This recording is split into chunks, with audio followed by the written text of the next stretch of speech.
नमस्कार दोस्तों, स्वागत है आप सभी का एक बार फिर से हमारे चैनल सनातन ज्ञान पर मार्ग पर। श्री शिवाय नमस्तुभ्यं। देखिए, आप सभी जानते होंगे कि 5 नवंबर को कार्तिक मास की अष्टमी की तिथि पड़ रही है। पूज्य गुरुजी के अनुसार अगर आप इस कार्तिक महीने में पड़ने वाली अष्टमी की तिथि में सिर्फ एक दीपक का ये विशेष उपाय कर लेते हैं तो आपके जीवन के सारे संकटों का अंत होता है, सारे दुर्भाग्य समाप्त होते हैं, जीवन में सौभाग्य की वृद्धि होती है, धन प्राप्ति के नए नए मार्ग बनते हैं, बिजनेस व्यापार अच्छे से चलता है। अगर आप बहुत मेहनत करते हैं, बहुत प्रयास करते हैं, लेकिन फिर भी आप अपनी नौकरी नहीं प्राप्त कर पा रहे हैं, तो पूज्य गुरुजी ने कहा कि कार्तिक महीने की इस अहोई अष्टमी में आपको कुछ ऐसे विशेष उपाय करने हैं जो आपके जीवन में चल रही इन सारी समस्याओं को समाप्त करके आपको सुख, समृद्धि तथा वैभव की प्राप्ति करवाते हैं। तो चलिए जानते हैं इन विशेष उपायों के बारे में। लेकिन उससे पहले एक प्रार्थना, अगर आप चैनल पर नए हैं तो कृपया चैनल को सब्सक्राइब अवश्य कर लें। देखिए, ये वीडियो बहुत ही खास होने वाला है क्योंकि हम लोगों को साल में सिर्फ एक बार अहोई अष्टमी की तिथि मिलती है।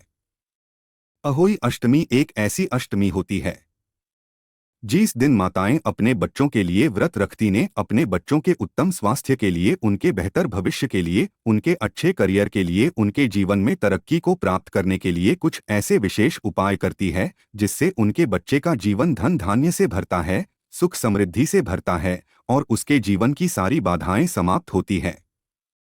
इसलिए आपको इस अहोई अष्टमी में कुछ विशेष उपाय जरूर करने चाहिए। चलिए जानते हैं गुरुजी द्वारा बताए गए पहले खास उपाय के बारे में। लेकिन उससे पहले आपको इस अहोई अष्टमी में एक कार्य जरूर करना है। आप अपने घर पर एक रोटी बनाइएगा। इस रोटी में थोड़े से काले तिल के दाने डाल दीजिएगा, या 21 या फिर एक मुट्ठी या फिर आधी मुट्ठी, जितनी भी आपके पास काले तिल के दाने हो जाए उतनी आप इसमें डाल लीजिएगा और साथ ही साथ 2 गुड़ के टुकड़े डाल दीजिएगा। अब ये रोटी आप इस अष्टमी की तिथि में किसी भी गाय को खिला दीजिएगा। आपके घर के आसपास अगर लाल रंग की गाय मिल जाती है तो उनको खिला दीजिएगा, नहीं तो फिर किसी भी रंग की गाय को आप खिला सकते हैं। पूज्य गुरुजी कहते हैं कि अगर हम इस अहोई अष्टमी की तिथि में ये उपाय करते हैं तो इससे हमारे दुर्भाग्य का अंत होता है, सौभाग्य की वृद्धि होती है, संकटों का समाप्त होता है। अगर कोई संकट हमारे जीवन में आने वाला है तो गाय माता की कृपा से वो भी दूर हो जाता है। आप जानते हैं गुरुजी द्वारा बताए गए पहले खास उपाय के बारे में। देखिए, ये उपाय बहुत ही खास है क्योंकि गुरुजी ने कहा था कि कार्तिक महीने में दीपदान का विशेष महत्व है। अगर हम इस कार्तिक महीने में पीपल के वृक्ष के नीचे दीपक प्रज्वलित नहीं कर पाते हैं, या फिर हम आंवले के वृक्ष के नीचे दीपक प्रज्वलित नहीं कर पाते हैं, या फिर हम बेल पत्र के वृक्ष के नीचे दीपक प्रज्वलित नहीं कर पाते हैं, तो कम से कम हमें अपने घर के बाहर दीपक जरूर प्रज्वलित कर लेना चाहिए। और अगर हम अपने घर के बाहर भी दीपक प्रज्वलित नहीं कर पाते हैं तो कम से कम हमें अपने घर पर माता तुलसी का जो पौधा होता है उसके नीचे दीपक प्रज्वलित कर लेना चाहिए। इस बार की जो अष्टमी की तिथि पड़ रही है वो रविवार की पड़ रही है, इसलिए आप लोग पीपल के वृक्ष के नीचे कोई उपाय नहीं कर सकते और ना ही तुलसी जी के पौधे के नीचे कोई उपाय कर सकते हैं। इसलिए आपको ये एक दीपक कहाँ पर प्रज्वलित करना है या आप बहुत ही ध्यान से समझेंगे। देखिए, सबसे पहले तो आपको एक दीपक ले लेना है।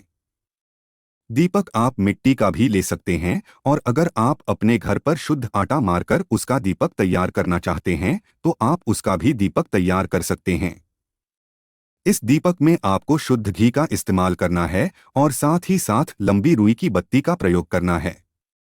आप सभी जानते हैं कि पूज्य गुरुजी हमेशा अपने शिव महापुराण की कथा में ये बात बताते रहते हैं कि लंबी रुई की बत्ती का प्रयोग हम लोग धन प्राप्ति के लिए, धन धान्य को बढ़ाने के लिए, वंश में वृद्धि करने के लिए, अपने जीवन में खुशहाली को बढ़ाने के लिए, सुख समृद्धि को बढ़ाने के लिए करते हैं। इसलिए आपको लंबी दूरी की बत्ती का ही प्रयोग करना है। देखिए, अब ये दीपक आपको शाम के समय में किसी भी बेल पत्र के वृक्ष के नीचे प्रज्वलित करना है।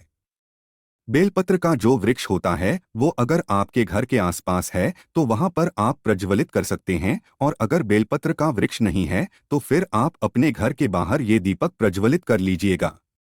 आपके घर के मुख्य द्वार के बाहर साइड में कहीं पर इस दीपक को प्रज्वलित कर लीजिएगा, लेकिन प्रज्वलित कैसे करना है ये आपको बहुत ही ध्यान से समझना। देखिए, अगर आप ये दीपक बेलपत्र के वृक्ष के नीचे प्रज्वलित कर रहे हैं तो सबसे पहले थोड़े से चावल ले लीजिएगा। आप चाहे तो 11 चावल ले ले या फिर 21 चावल के दाने ले ले, और ये चावल के दाने सबसे पहले बेलपत्र के वृक्ष के नीचे समर्पित कर दीजिए और इन्हीं के ऊपर आपको ये दीपक रख देना है। दीपक रखने के बाद इस दीपक की भर्ती का मुख उत्तर दिशा की तरफ कर लीजिए और फिर इस दीपक को प्रज्वलित कर दीजिए। दीपक प्रज्वलित करने के बाद वही बेलपत्र के वृक्ष के नीचे बैठकर आपको कम से कम 108 बार श्री शिवाय नम सुबर्म या फिर ओम नमः शिवाय, इन दोनों में से किसी भी एक मंत्र का जाप कर लेना है। और फिर मंत्र का जाप करने के बाद आपकी जो विशेष मनोकामना है, मान लीजिए आप अपने जीवन में धन धान्य की प्राप्ति करवाना चाहते हैं, धन धान्य को बढ़ाना चाहते हैं, अपने बच्चों की खुशहाली के लिए, अपने बच्चों के अच्छे भविष्य के लिए ये उपाय कर रहे हैं, उनके जीवन में उन्हें नई ऊंचाइयां मिले, उनका बिजनेस व्यापार अच्छे से चले, उनके लिए ये उपाय कर रहे हैं, तो वहीं बेलपत्र के वृक्ष के नीचे बैठकर आप अपनी मनोकामना बोल दीजिए और फिर उसके बाद वापस आ जाइए। पूज्य गुरुजी ने कहा कि अगर इस अष्टमी की विशेष तिथि में ना आप ये उपाय कर लेते हैं तो हम आपको यकीन दिलाते हैं कि आपके जीवन में धन धान्य के भंडार सदैव के लिए भर जाएंगे और आपका सारा दुर्भाग्य हमेशा के लिए समाप्त हो जाएगा।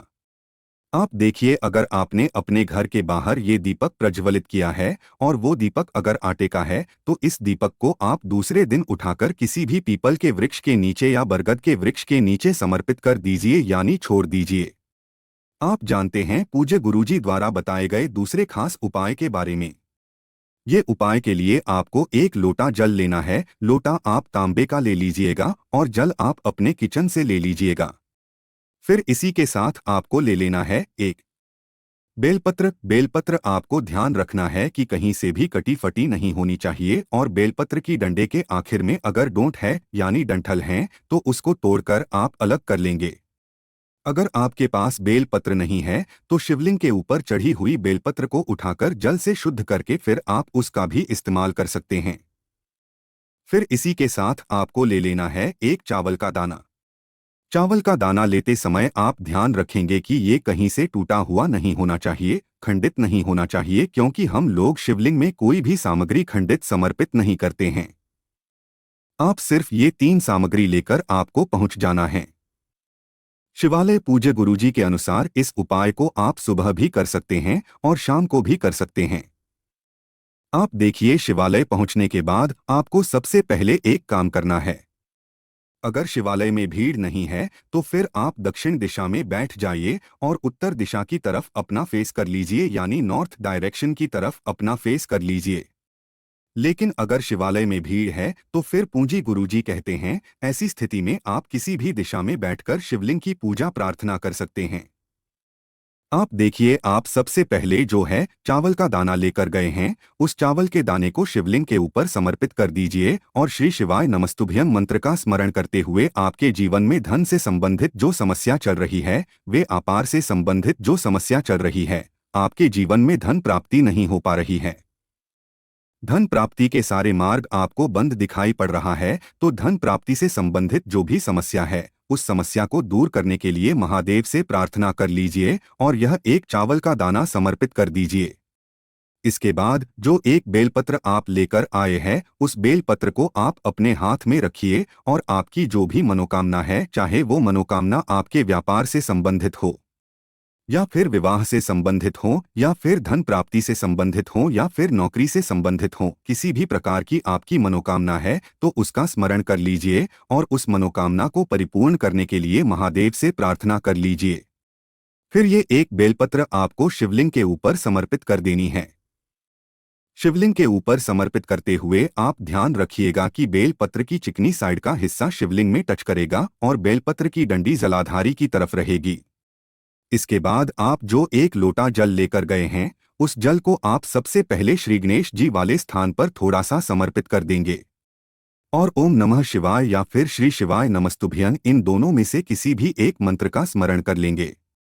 फिर उसके बाद आप दूसरे नंबर पर श्री कार्तिक केजरी वाले स्थान पर थोड़ा जल समर्पित करेंगे और इन दोनों में से किसी भी एक मंत्र का स्मरण कर लेंगे। फिर इसके बाद माता अशोक सुंदरी वाले स्थान पर आप थोड़ा सा जल समर्पित करेंगे और इन दोनों में से किसी भी एक मंत्र का स्मरण कर लेंगे। फिर अब आप माता पार्वती का जो हस्त कमल होता है वहां पर थोड़ा सा जल समर्पित कर देंगे और ओम नमः शिवाय फिर श्री शिवाय नमस्ते इन दोनों में से किसी भी एक मंत्र का स्मरण कर लेंगे। फिर इसके बाद बचा हुआ पूरा जल आपको शिवलिंग के ऊपर धीरे धीरे समर्पित करते जाना है और ओम नमः शिवाय मंत्र का लगातार स्मरण करते जाना है। पूज्य गुरुजी ने कहा कि जल आपको इतने धीरे समर्पित करना है कि जल समर्पित करते करते आप कम से कम 11 बार श्री शिवाय नमस्तुभ्यं या फिर ओम नमः शिवाय इन दोनों में से किसी भी एक मंत्र का स्मरण कर लीजिएगा। फिर इसके बाद जलाधारी से जो जल नीचे गिर रहा है उस जल को आप थोड़ा सा अपने हाथ में ले लीजिए और अपने ऊपर छिड़काव कर लीजिए। फिर वही शिवलिंग के सामने बैठकर मंत्र का स्मरण करते हुए वापस अपने घर आ जाइए। पूज्य गुरुजी के अनुसार ये उपाय आप सुबह भी कर सकते हैं और शाम को भी कर सकते हैं। गुरुजी के अनुसार अगर ये उपाय आप इस अष्टमी की विशेष तिथि में करते हैं तो आपकी जीवन के सारे संकट समाप्त होते हैं, धन धान्य में वृद्धि होती है, माता लक्ष्मी की कृपा प्राप्त होती है और आपके जीवन में भी सुख समृद्धि तथा वैभव की प्राप्ति होती है। तो दोस्तों, अगर आपको भी यह जानकारी अच्छी लगी हो तो वीडियो लाइक करिएगा। मिलते हैं फिर एक नए वीडियो के साथ। श्री शिवाय नमस्तुभ्यं।